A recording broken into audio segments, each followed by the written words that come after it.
All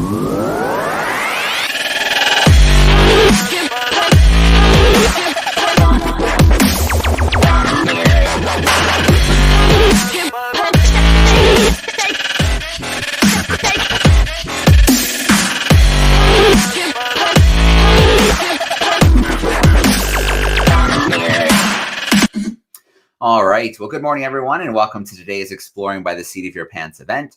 My name is Joe Gorewski, and I'll be your host for today. If you've been tuning in all month long, you know that, as per usual, we have a jam-packed month on the go.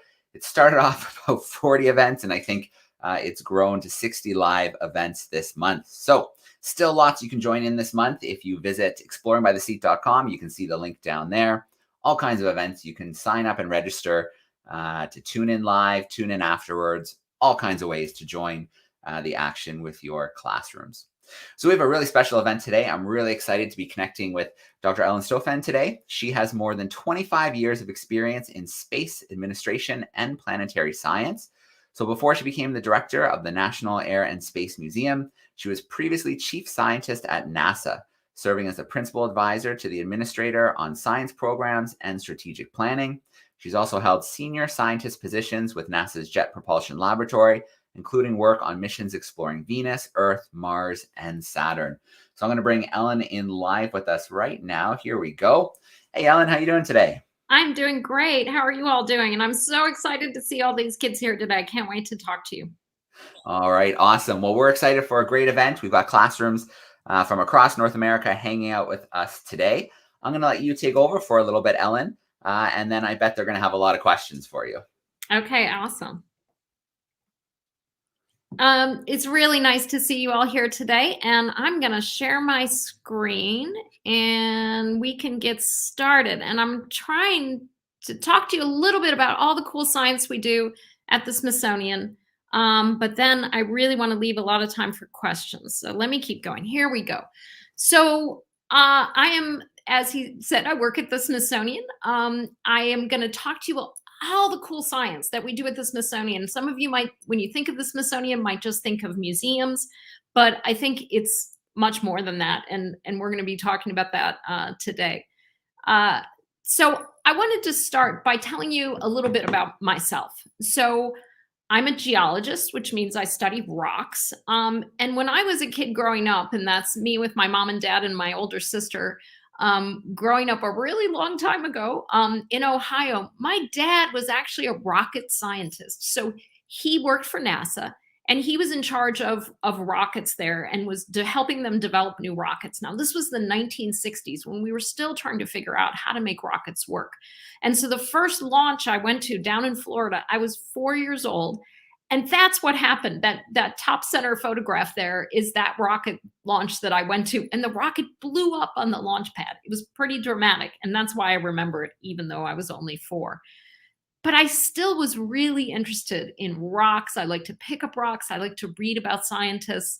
And I loved whenever we would get our National Geographic magazine and to be able to read about these amazing women that were over trying to understand human origins and work on all kinds of really interesting stuff like Jane Goodall studying apes in Africa. And I thought, you know, I could be a scientist just like them. And then I realized, wow, I could actually combine the interesting stuff my dad did at NASA with science. And so I went to graduate school. I was interested in geology. I picked up rocks all the time. And I thought, you know, I want to understand how planets form, how they change over time, how do crazy things like volcanoes form. So in the upper right there, you see Olympus Mons on Mars, which is the largest volcano in the solar system. So I study Mars. I also study volcanoes on Venus, which is the lower photo there is a volcano on Venus named Mons. And that's actually radar data that we took with a spacecraft called Magellan, overlain on top of the height information of the surface that we also studied from Magellan. But I also do fun stuff like actually going out to volcanoes right here on Earth. And that's a photo of me in Hawaii when there were active flows on Hawaii. And that little hole, orange hole you see there is called a skylight. So the lava I'm standing on is actually baby lava. It was only about 2 or 3 days old. That's why you can see in the background, it's actually steaming. And at the end of the day, the tread on my boots would start melting. So if I leaned over and touched the ground would still be hot because, again, that's brand new rock. And in places, you realize this is a crust, just like the crust of a bread. You have crusts on lava flows, and the lava is still actually flowing beneath it before it all cools and solidifies. And so the skylight is a way to look down inside an active lava flow. And the reason I'm cringing like that and kind of making a funny face is the heat coming out of that skylight was incredible. And you could only stand there about 15 seconds and then you had to run away. So just think of the effect if you're standing by the oven and you open the oven door and you get that big blast of hot air in your face. That's what it feels like to actually stand near one of those skylights. But it was fun because after we eat lunch, we would throw our trash into the skylight and watch it burn up. So that was fun. So one of the things, though, I've always been most interested in studying is actually this planet. As I study volcanoes in Italy, in the United States, in Iceland, really trying to understand how do volcanoes form? How do they change the surface of the Earth? And it turns out we can do that by studying other planets and then comparing them to volcanoes here on this planet. And working with NASA has been really amazing because I worked for NASA for most of my career. I've only been at the Smithsonian about 4 years. And before the Smithsonian job, I was chief scientist of NASA. So I really got to look at all the science that NASA does from studying this planet. We've got almost 20 satellites in orbit around this planet, taking all kinds of measurements to understand what's going on. And of course, a lot of that has to do with climate change. And I'll come back to that in a minute. So about 4 years ago, I went to go work for the Smithsonian. Now, some of you may have visited the Smithsonian in Washington, D.C. We actually have about 15 different museums. That's in the upper right there. That's the National Mall, and you can see the Capitol building at the top of the National Mall. But all those buildings along the edges, all of these buildings are parts of the Smithsonian. So we have art museums, we have culture museums like the Native American Museum, and we have science museums like the Natural History Museum, like the National Air and Space Museum that I used to be the director of. And all of this was founded by that guy on the left, whose name is James Smithson. So he was a British guy. He was a scientist in England. He'd never been to the United States, and he had no children. And when he died, he left his money to the United States, all of his money. He left it to the United States to form an institution that would be dedicated to the increase and diffusion of knowledge. So what does that mean? So he wanted a research institution where people would study all kinds of things. But the second part is really important, diffusion of knowledge. What does that mean? It means he wanted everyone to learn about science, to learn about how our planet works, to learn about everything that lived on it. So it wasn't important to him just that we study things, but that we actually talk about it and educate people about it. And so that's how the Smithsonian was founded, oddly enough, by this English guy. It's actually unique in the world to have all these different museums under one umbrella. And we actually have millions of objects. And if you want to know what I mean by millions of objects in our collections, you can see from that lower photo, that's just part of our entomology collection, which is the study of insects. And you can see there's a lot of butterflies, all kinds of different objects. And you can see how big that room goes on and on. Our Natural History Museum alone has over 5 million objects in their collection, from bugs, like you see here, to rocks, to skeletons of dinosaurs. And that's just that museum. We have amazing art collections. And obviously the Air and Space Museum, we have amazing collections of airplanes and spacecraft that we've collected over the history of aviation and space flight. So a really cool and unique institution. And that diffusion of knowledge part is really important. In the lower left, you see the main gallery at the Air and Space Museum on the National Mall, where you can see all kinds of things. Like that orange plane that you can see there is the plane that was flown by a guy named Chuck Yeager, who was the first guy to break the speed of sound. So some of you might have heard sonic booms before. When a plane accelerates so fast that it's actually traveling faster than sound travels, and you get what's called a sonic boom because the air compresses and you get a big bang. And that plane right there, called the Glamorous Glennis, was the first plane to ever break the speed of sound. In the upper photo is a photo of an exhibit at the Natural History Museum on the National Mall that I really urge you to come to if you're ever in Washington, D.C. It's called Deep Time, and it's about how across the history of the Earth, we've had major events that have really changed this planet, from the initial formation of bacteria in the oceans after life evolved, that changed our atmosphere to actually be full of oxygen, which allowed us to evolve, to big changes like you can see a bunch of dinosaur skeletons in there, things like when the asteroid or comet hit the Earth over about 65 million years ago that caused the extinction of the dinosaurs. So major events in Earth's history that have changed the surface of the Earth, that have changed life on this Earth. And the exhibit actually ends with talking about climate change and saying this isn't something from the outside, like an asteroid impact. It's not something from the inside, where we've had at times in Earth's history massive volcanic eruptions that have changed our planet. This is actually something that's being caused by humans, and what can we do about it? So a really great exhibit. But we also at the Smithsonian do stuff that's in my comfort zone, which is study beyond Earth. We actually have scientists who are Mars rover drivers, and that's a photo in the lower left from Mars Curiosity rover, where we're driving this rover around on Mars, trying to get at the question of, did life evolve on Mars? And in the side image, that weird circle that you see is the story of how life evolved here on Earth. And if you start at the top here, the Earth formed about 4.5 billion years ago, really quickly, by about 4 billion years ago. So only after the Earth had been around for about 500 million years. I know to you guys, you're like, 500 million years, what is she talking about?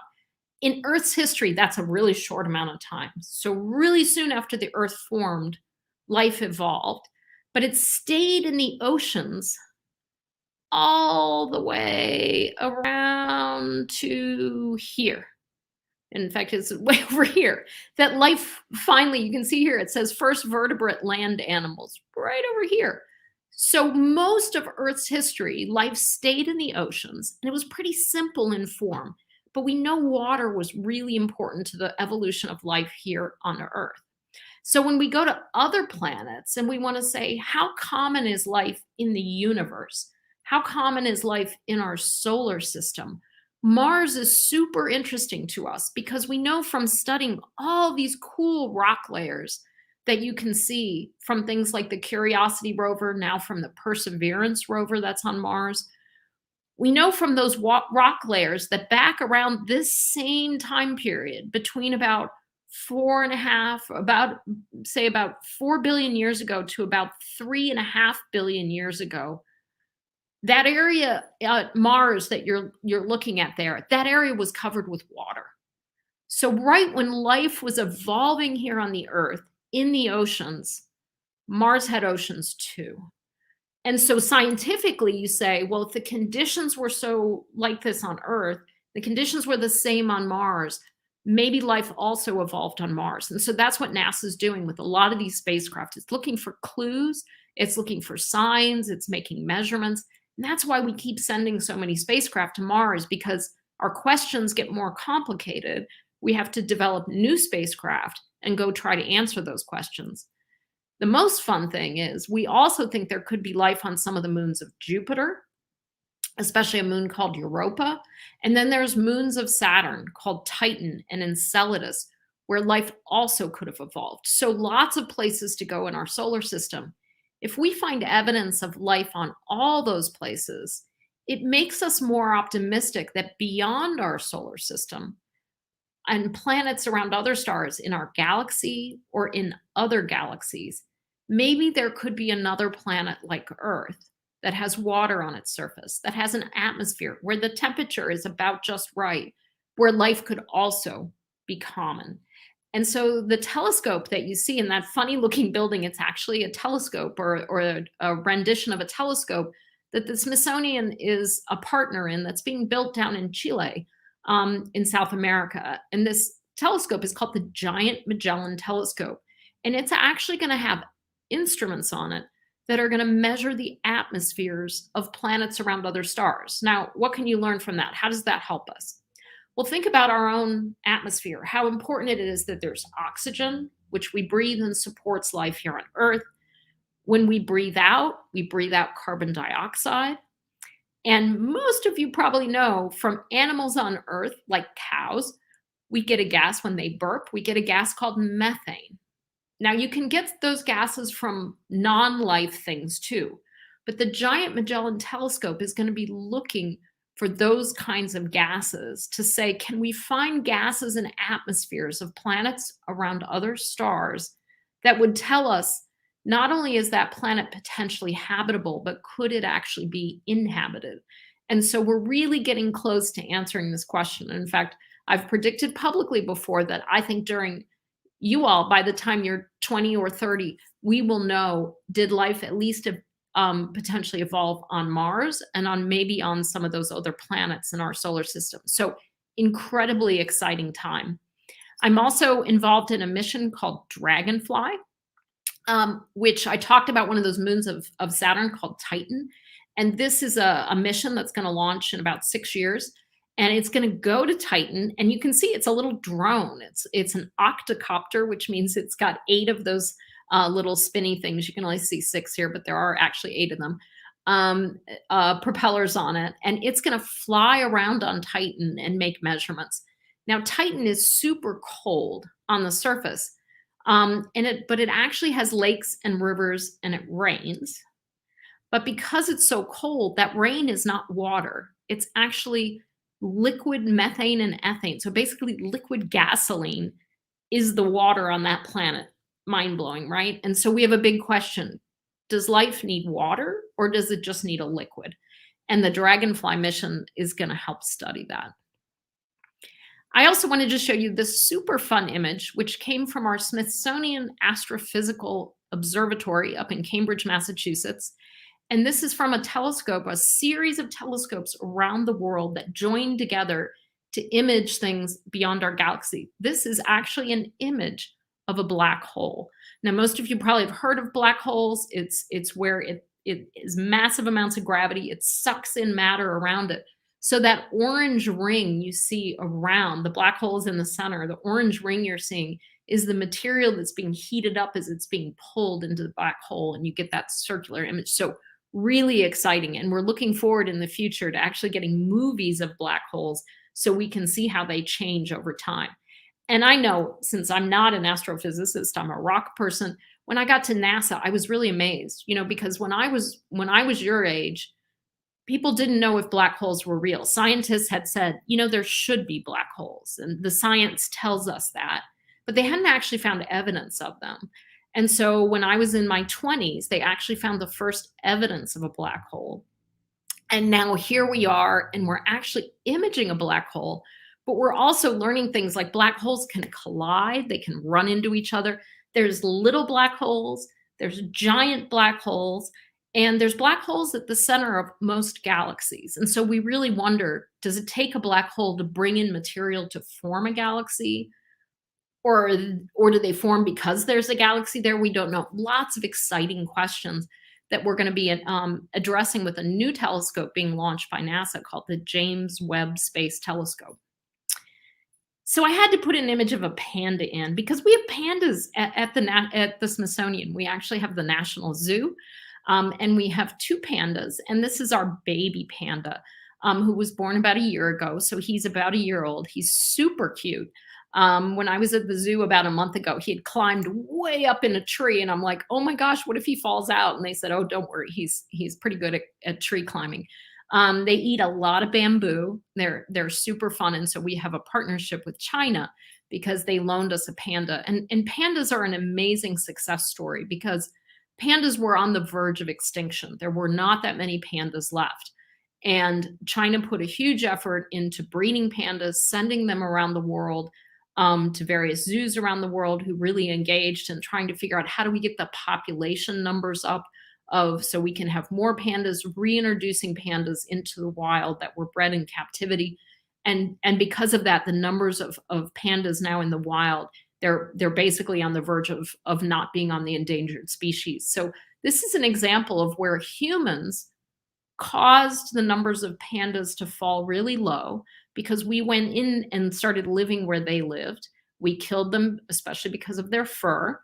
But then we changed the rules and the laws and made a huge effort. And it's a huge success story on how we can damage nature, but then how we can be part of the solution to actually help fix it.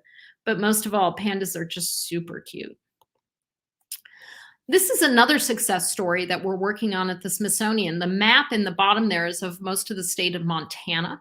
And you can see all that green area is something called the American Prairie Reserve. Now, most of you have probably read about how early in the history of the United States, most of the center of the United States was covered with giant prairies, and they supported what people now think is probably millions of bison, along with a lot of other species. And that was the natural habitat in the center of the United States, was prairies.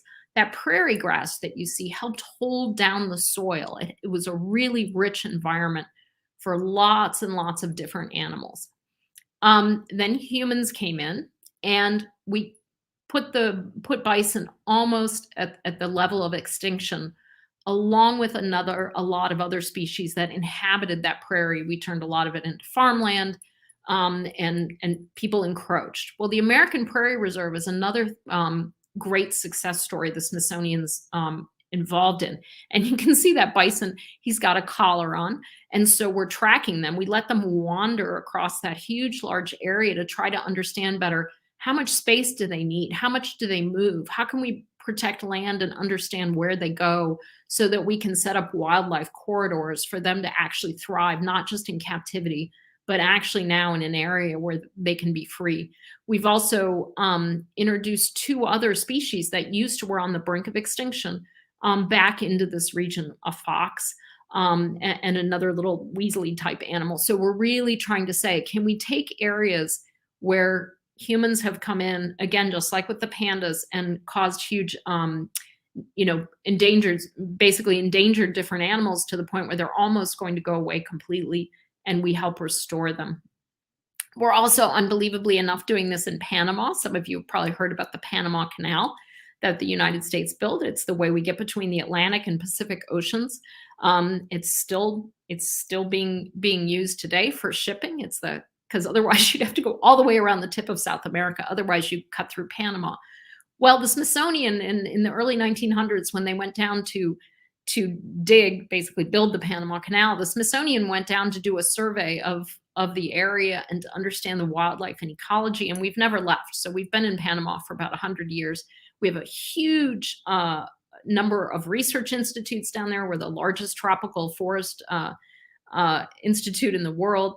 That most people have never heard of. This is an island called Coibita, where we're doing all sorts of studying of the marine life, how to protect the marine ecosystems in both the ocean on both the Pacific side and on the Atlantic side of Panama, trying to understand that because the effects of climate change, especially in reef environments, coral reefs, like you see in the bottom corner, are dying off. They're being affected by both pollution, as well as rising temperatures and the rising acidity as the ocean absorbs more carbon dioxide. We're doing a lot of work to say, is there any way we can make these reefs more resilient or be able to withstand climate change?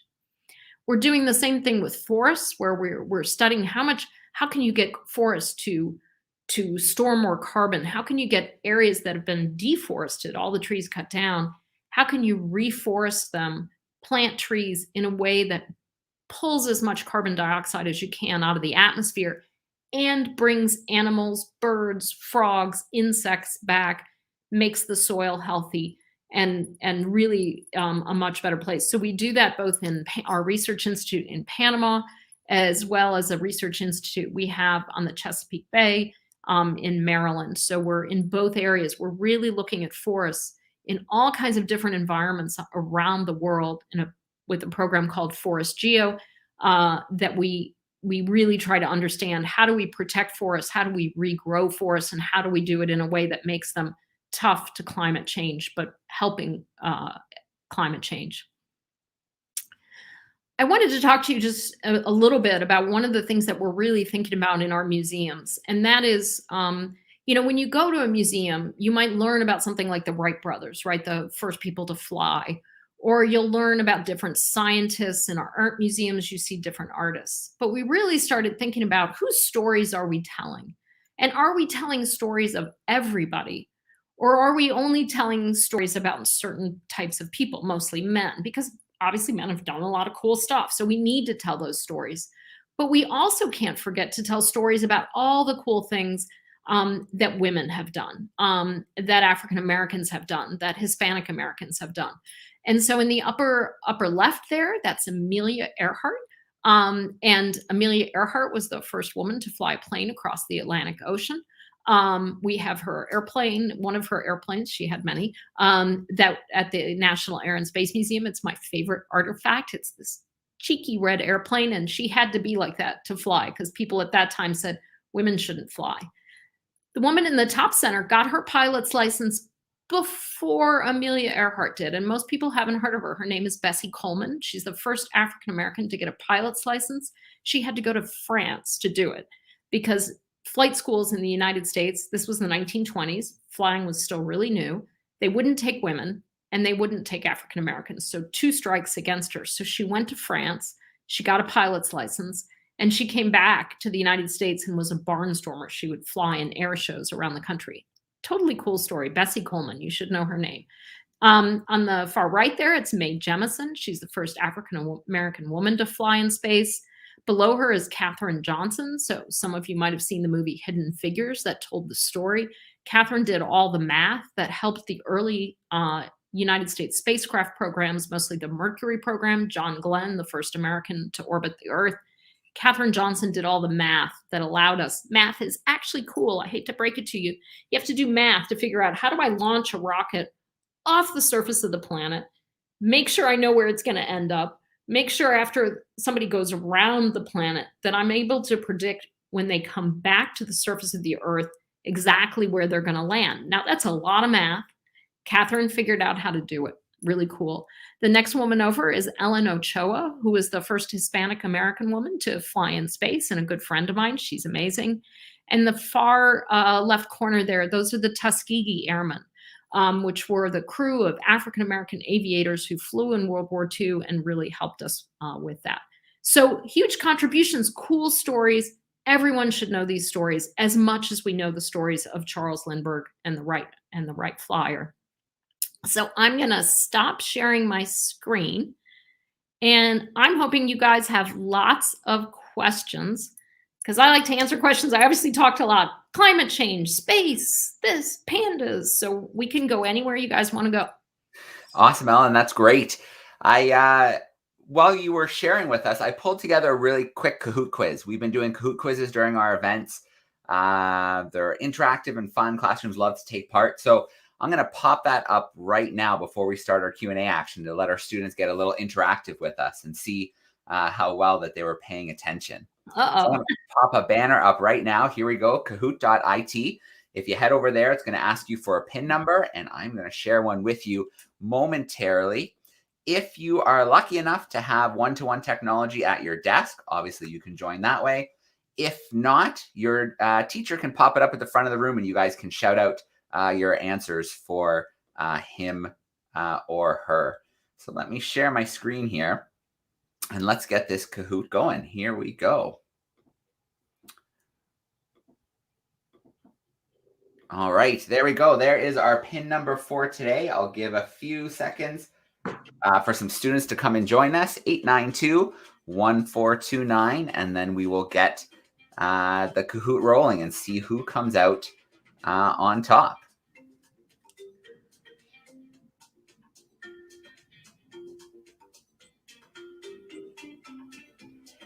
All right, here comes some students.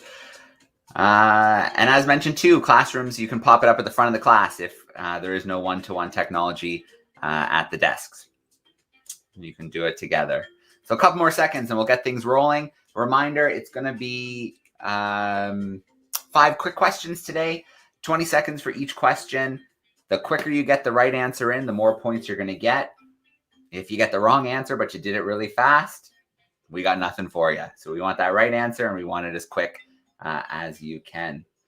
There we go. Just cross 50.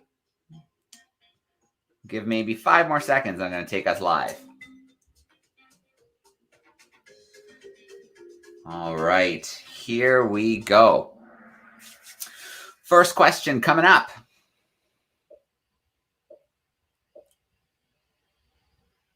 What is the name of the largest volcano in the solar system? Was it Titan? Was it Olympus Mons? Was it Orion? Or was it Mount Etna?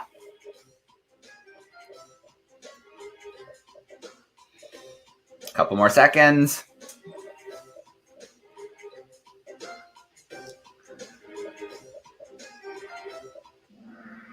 All right, most students went with Olympus Mons on Mars, and they are correct. Right now, Allie's in the lead, but only by a few points. So let's see what happens with our next question here. Who founded the Smithsonian? Was it George Washington? Was it Charles Darwin? Was it James Smithson? Or was it Jane Goodall?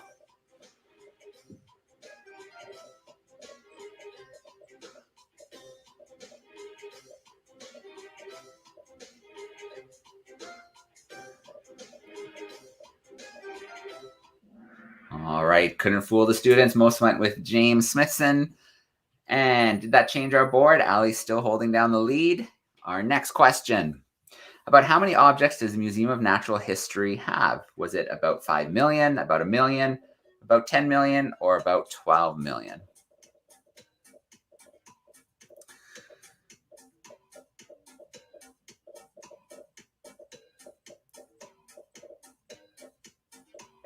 Couple more questions. Or sorry, second, not questions. All right, 5 million. Good job. Oh, Allie might run wire to wire, tape to tape. Let's see what happens. Next question coming up. About how old is the Earth? About 100 million years old, about 1 billion, about 4.5 billion, or 14 billion years old.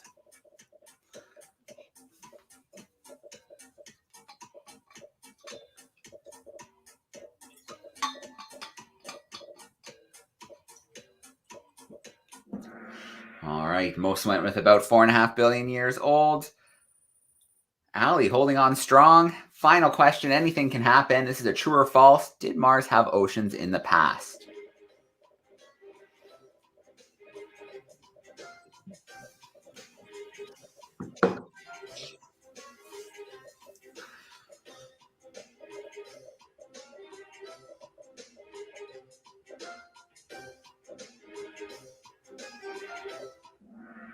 All right, the answer is true. Let's take a look at our final podium.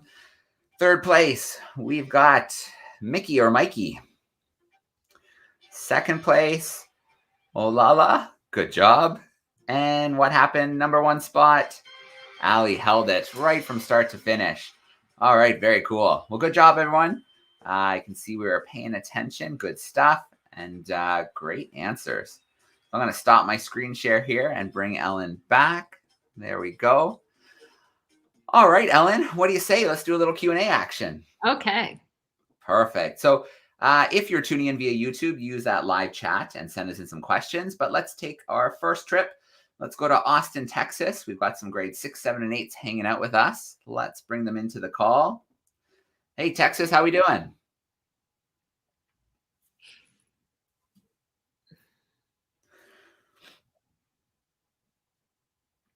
All right, Mrs. Hanson. There we go. So when do you think exactly when does the dragonfly go in to like into space? Yeah. Okay, great question. So Dragonfly is scheduled to launch right now in 2027. So it's 2021, so 6 years from now.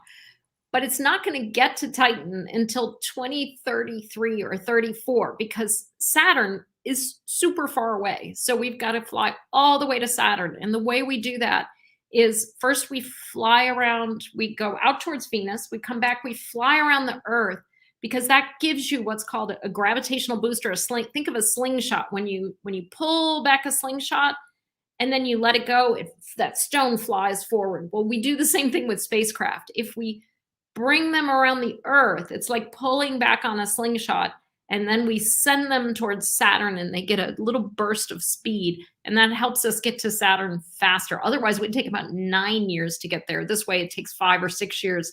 We haven't quite figured it out yet because NASA hasn't told us what rocket we're going to launch on. So as soon as we figure out what rocket we have, then we'll be able to figure out more precisely when we're going to get there. All right. Very cool. Great question to get us started. Let's see. Let's go to Toronto, Ontario. Let's hop over to Canada. We've got some 4th and 5th graders hanging out virtually with Mr. Hergott. Let me bring him in here. How's our crew doing today? Hello. Pretty good. They're pretty excited. It's they got tons of questions. That's really hard. They created a Google Doc, and it's like, oh my God. She can't hear us. Can you hear me? Yep.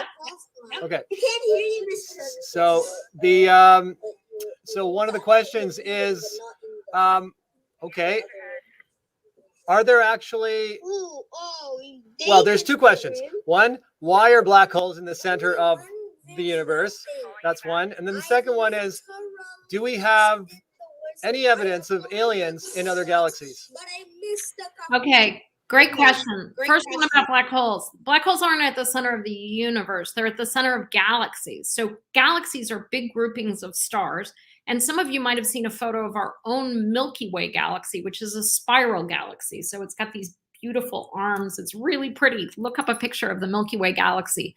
We find black holes at the centers of galaxies, and we don't know why. So this is something that scientists all around the world are studying, and it really helps that now we have things like the Event Horizon Telescope that can take a picture of a black hole. We have another set of telescopes around the world that's called LIGO. And LIGO has actually been measuring black holes colliding with each other because, believe it or not, galaxies actually run into each other. Even though space is big, galaxies can actually collide with other galaxies. And so it's a crazy place out there. So what we've been doing is studying the black holes at the centers of galaxies, trying to figure out why they're there. But this is a question you could actually be the one to answer. So come join us and be an astrophysicist and figure out the answer to that question. Are there aliens? We just don't know. And so one of the things that we really look at is this issue. First of all, we tried to figure out, are there planets around other stars like our own solar system? And we used a number of different telescopes, especially a telescope called Kepler. And what we found from Kepler is that in our galaxy, almost every star we've studied has at least one planet around it, if not lots of planets. So we know planets are really common. Then the other thing we have to say is, are there lots of Earth-sized to Neptune-sized planets? Because those are the planets that hang onto an atmosphere. And then we say, okay, of those planets, are some of them the right distance from their star where water could be liquid on the surface? This is a lot of ifs, right? But so far, every answer has been yes. Yes, there are lots of planets. Yes, there are stars like ours. Yes, there are Earth-sized planets, the right place around those stars. So now we have to measure the atmospheres. That's the next step we're working on. Then eventually we want to take pictures of those planets. Because if you think about what the Earth looks like from space, when spring, for example, comes across the northern hemisphere or the southern hemisphere or autumn, you can actually look at from space and see the color of the Earth change as plants grow, plants die. That tells us there's life on this planet, right? So think about what if you were an alien looking at the Earth, how would you know there's life on Earth? Of all the different things. For example, you would see things being launched into space. You'd go, if they're launching into space, there's something alive on that planet. So these are the kind of things we're going to look for on planets around other stars. But one thing I hate to disappoint you with, the idea of visiting an Earth-like planet around another star is clear out. Because right now, the nearest star, it would take us over 17,000 years to get there. Because we don't have warp drive. You see warp drive on Star Trek and Star Wars where they go really fast and they can travel huge distances. We still use the same propulsion technologies, which are how rockets move, that we basically used in the 1960s. So that's your other assignment, is to go invent warp drive. Thank you in advance. All right. Well, we always like to leave a little homework for the students, and I think that's just a small little project they can work on Yes. on the side. Very cool. Okay, we're going to go close to you, Alan. We're going to head to Virginia. We've got some 5th graders hanging out with Mr. Curd. Let me bring him in here. Hey, Mr. Curd's crew, how are we doing? Hey, doing well. Hey, everyone. Olivia, you come ask your question? Okay. What is your overall favorite thing to study or experiment on? You know, my favorite thing is actually being out at a volcano on Earth, right here on this planet, and really trying to understand how do lava flows form. And you might say, well, that's easy. They come out the top of a volcano and run down a hill. But at times in this planet's history, we have had huge lava flows. Lava flows, for example, that cover the entire state of Washington, called the Columbia River basalts. They covered a big portion of Australia, a big portion of India, a big portion of Siberia. These haven't happened since humans have been on the Earth, but these lava flows are huge. Think of a single lava flow that would go all the way from New York City to Baltimore. That's a heck of a big lava flow. And obviously, when you have that much lava erupting, it's gonna send all kinds of gases into the atmosphere. In fact, we think one of the big extinctions in the past was, some of those are linked to some of these giant eruptions of lava. So those lavas on the Earth are really old. They're eroded because we have this pesky rain on Earth, and it erodes everything. We have plants that grow on top of lava flows. You're like, get off my lava flow. And so because they're eroded, they're really hard to understand how exactly did they form. So what I do is I go out to active volcanoes right here on Earth and really try to understand what happens to the lava, and how can I take a lava flow now in Hawaii that might go less than a mile, and try to figure out, how do I understand how our flows that now only go about a mile could actually be a flow that went 100 miles? That's a complicated question.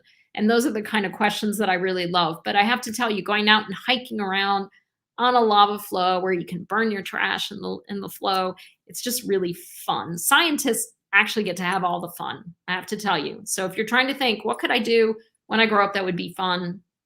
Be a scientist. All right. I like that advice. I think there's definitely an opportunity to stamp your passport a bunch if you choose science as your career. Very cool. I'm going to bring in another crew here. We've got Mrs. Campbell's grade 5/6s hanging out with us. They are in Thunder Bay, Ontario. There they are. Yeah. So static via the mic again.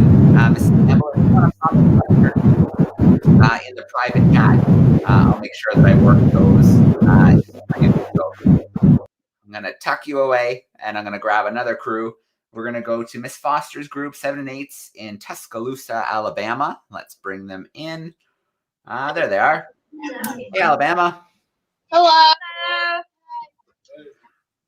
What was your biggest challenge in your career at NASA?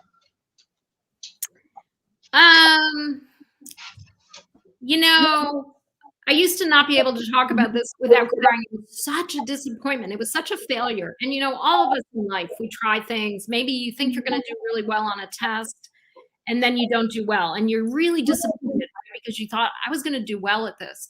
Or you run in a race and you might come in last and you think, wow, I failed. You know, this is so upsetting. What does that do to me? And I can tell you, through your life, you're going to try things and you're going to fail. So I spent 5 years, which is a long time, working on a mission proposal to Titan, this moon of Saturn that you can tell I love just a little bit. And I talked to you about how it rained on Titan. So on Titan, there's actually rivers and there are lakes and there are actually seas as big as some of the seas like the Black Sea or the Caspian Sea here on Earth.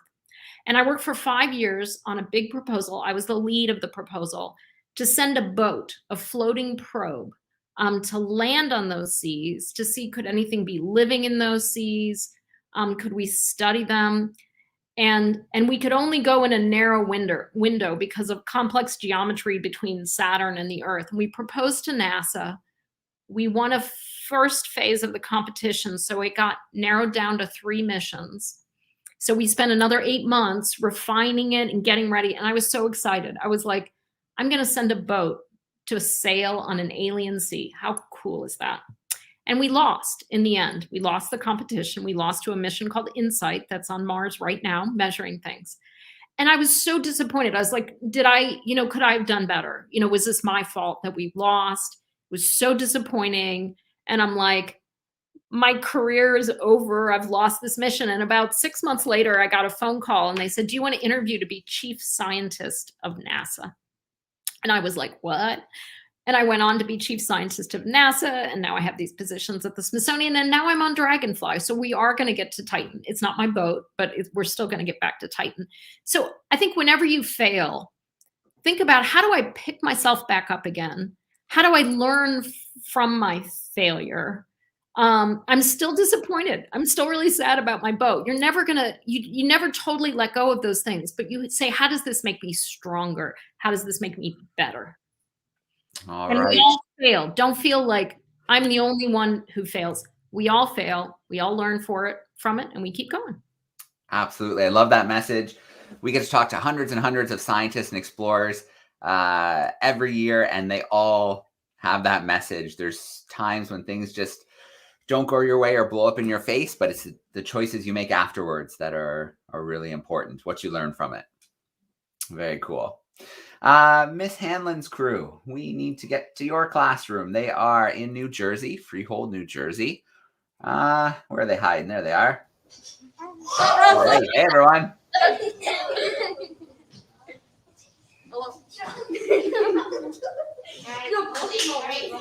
We're ready for you. What was the biggest black hole? Like, how big was the biggest black hole, or the biggest black hole that you've seen? I don't have an answer to that. That's a great question. In fact, after I talk to you guys, I'm going to Google that because I actually want to know the answer. The one thing I do know is, again, they come in different sizes. There are things called supermassive black holes.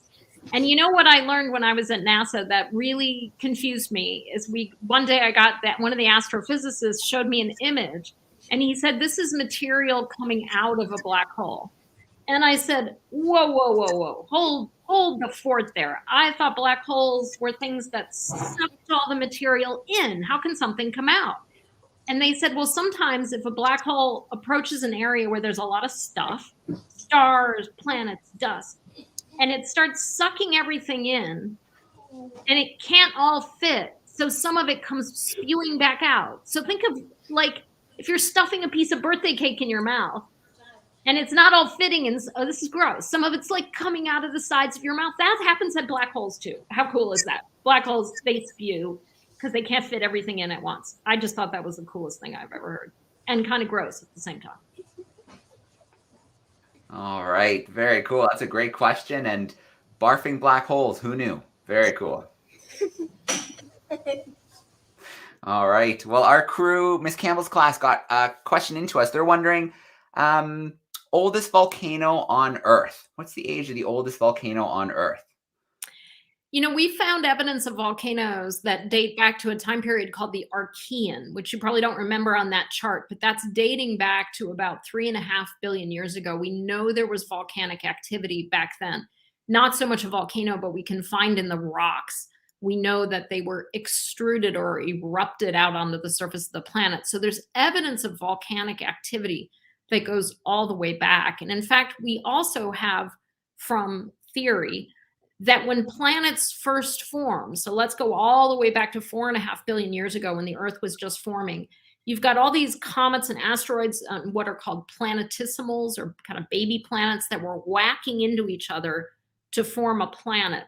As that planet forms, it heats up, and the entire surface of the planet becomes melted. So that's called a magma ocean. And so we think that all planets, no matter where they are, go through this early phase of having a magma ocean. So that's one of the things I'm really excited about with the James Webb Space Telescope that's going to launch in December. I I want to find an Earth-like planet because that's really cool, right? To find one that could have life and everything else. But I really want to find a magma ocean planet because, you know, just like when I was telling you guys that black holes were theoretical and all of a sudden they're real and now we're taking pictures of them. Magma ocean planets are something that scientists talk about all the time, but we've never actually seen one. And these new generation of telescopes are going to actually, we'll see a magma ocean planet. That's going to help us understand how the Earth got to be the way it is. But on the surface of the Earth, again, there are volcanoes that are forming right now. And then there are volcanoes that we know date back just about to the beginning. All right. Very exciting time right now with so much to discover, new technology, careers in science. It's a great time right now to be thinking about that and exploring what you're passionate about, because if you can turn your passion into a career, that's a pretty lucky thing. Well, Ellen, the last question, I think today, you mentioned that global warming was fair game, climate change. And so there's a grade 8 class in Toronto. They're tuning in via YouTube, and they're curious about carbon storage. What they're wondering is, do you think storing carbon in the water is a good thing, or do you think that could damage ecosystems? It can definitely damage ecosystems. It's something we're really worried about because the ocean right now is the largest, what we call sink of carbon dioxide. So a lot of the carbon dioxide that's produced naturally from plants gets absorbed into the ocean. That's fine. But the problem is, as humans have put more and more carbon dioxide into the oceans, we know they're absorbing more and more. So they've been actually helping slowing climate change down. Climate change would be even worse on the Earth if the oceans weren't taking up that carbon dioxide. That's good news, right? Not really, because of the issue I talked about with reefs. So as the ocean becomes, reefs are made of limestone. Calcium carbonate. And if I had a rock that was calcium carbonate, we poured a little acid on it, it would start fizzing and the rock would actually start going away. Well, that's what's happening with reefs because they're made by corals, which are living. They then die and they harden into a reef. Well, if you poured acid on a reef, it would literally start to dissolve. And the thing is, reefs are really rich environments for life on Earth. And there's sort of a lot of fish originate and live around reefs. We think they're a really important part of the ocean ecosystem. And what's happening is the oceans become more acidic from that carbon dioxide being pulled into the oceans. It's actually endangering reefs around the world. We also worry at some point the oceans might say, you know what, I've had enough of this carbon dioxide. And then rates in the atmosphere will raise even higher because the oceans won't be absorbing as much. So it's something we keep a close eye on and we're pretty worried about. But the answer is all of us need to do our part in making sure, reduce what we use, reuse what we have, try to buy less so we're not causing more things, avoid using plastics, which are made with greenhouse gases. And, you know, we've got to move towards things like electric cars and having much more heat efficient houses. Absolutely. Well, Ellen, I want to start off with a shout out to our classrooms on YouTube, our classrooms who joined us live on camera, our classrooms who will tune in later today. Thank you so much for being with us today, sending in questions, playing Kahoot. Always great to see you as always. In fact, let me just pop a few of them in. A few of them had to duck out for their other classes, but I'll pop in a few so they can just give a quick wave. Thank you. Thank you all for coming. And Ellen, thank you so much for letting us steal a little bit of time, taking us into the world of the Smithsonian, because it is truly an amazing place. And to be able to visit, if you come to DC, so many different places and just kind of walk right in and see these amazing parts of Earth's history, from natural to entertainment. I mean, and air and space and everything in between. It's pretty incredible. And it's all free. No admission. That's the best part. Absolutely. Well, Ellen, thank you so much. What a pleasure to have you joining us again today. Thank you. Bye-bye, everybody. All right. Have a great day, everyone. Thanks so much. Thank you, Ellen.